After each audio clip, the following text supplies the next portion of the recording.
How to change name in Facebook without 60 days. Hey everybody, in this video, I'll show you how to change name in Facebook without 60 days. To start, open your Facebook application in your mobile device. Once you are now on Facebook, tap on your profile menu on the bottom right. Once in your Facebook menu, scroll down this time, then look for Help and Support. Click on Help and Support. It's the one with the question mark button. Once you tap on the drop down, there should be a lot of options over here. Go to Report a Problem. In here, just tap in Include in Report or Don't Include in Report, depending on your preference. Then in here, over this description box, describe your problem over to Facebook support so that they will be able to help you.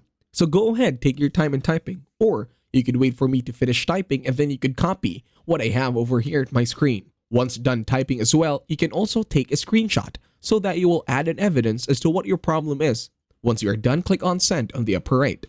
And that's it. Thank you very much for watching. Hopefully you get some value in this one, so please leave a like, share, and subscribe to the channel, and as always, I'll see you on the next one.